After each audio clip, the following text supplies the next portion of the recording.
మణరత్నం సినిమాలో ఉంది. ఇలాంటి ఇల్లు మళ్ళీ దొరకదు.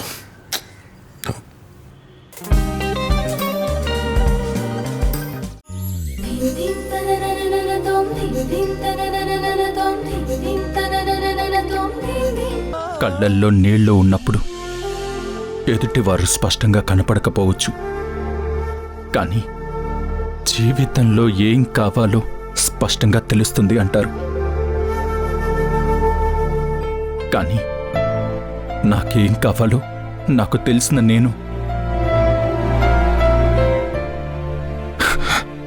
గది బయట నిలబడి నిన్ను చూడటం తప్ప ఏమీ చేయలేనా వసు? మనకి ఎందుకు ఎప్పుడు ఇలా జరుగుతుంది?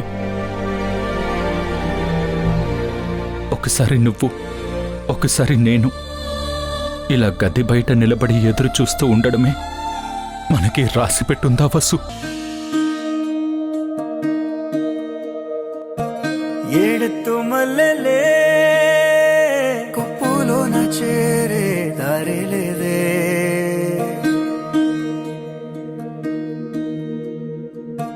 నీ తోడు కోయిలే పొత్తుగుకే వేళ కోయలేదే,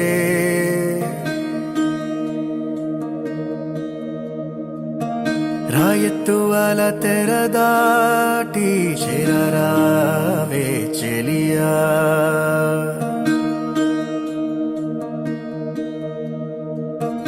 ఈ పొద్దు పీడ కలదాటి నిదరోవే సఖియా. సార్, ఇందాక బిల్ పే చేశారు కదా, మీకు ఓటీపీ వచ్చి ఉంటుంది, ఒకసారి చెప్తారా? 1556. Okay sir.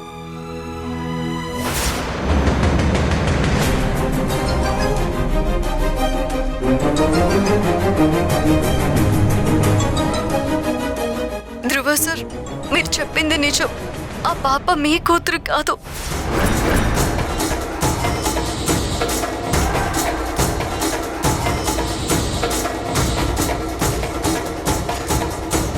ఆ విషయం నాకు ఇప్పుడే తెలిసింది, కానీ ఆ పాప బాధ్యత మనదే. మిమ్మల్ని నేను చాలా బాధ పెట్టాను. ఇక జీవితంలో మిమ్మల్ని వదిలిపెట్టి ఎక్కడికి వెళ్ళను సార్.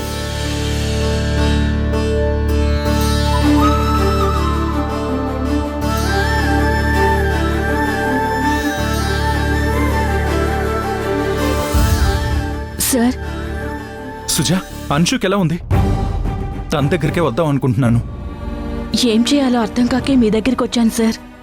ఏమైంది? వసుంధర వస్తే కానీ ఆపరేషన్ చేయించుకోనని మొండికేస్తోంది. ఎంత చెప్పినా వినడం లేదు. వసు ప్రామిస్ చేసిందని, ఖచ్చితంగా తిరిగొస్తేనే ఆపరేషన్ చేయించుకుంటానని గొడవ చేస్తోంది. డాక్టర్స్ కూడా చాలా ట్రై చేశారు.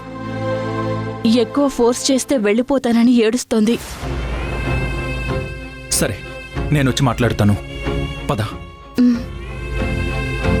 ఒక్కసారి నా మాట వినమ్మా, రామ్మ వెళ్దాం. నేను రాను. మా వసు వస్తేనే చేపించుకుంటాను.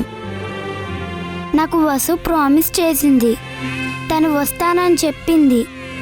నేను రాను. అలా అనకూడదు రామ్మ.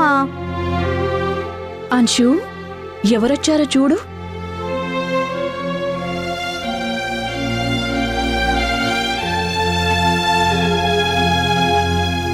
నేను మీకు అబద్ధం చెప్పానని నా మీద కోపంగా ఉన్నారా? వాళ్ళు చెప్పమంటేనే చెప్పాను. తప్పుగా అనుకోవద్దు. సారీ.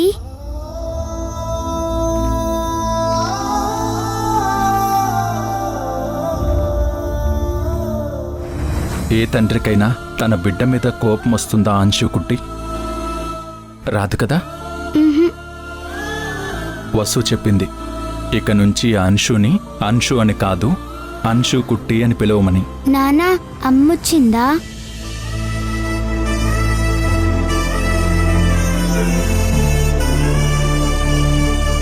అమ్మ వచ్చేస్తుంది అంశు కుట్టి. నాకిప్పుడే ఫోన్ చేసి చెప్పింది. ఏదో చాలా అర్జెంట్ పనుండి వేరే ఊరు వెళ్ళిందంట.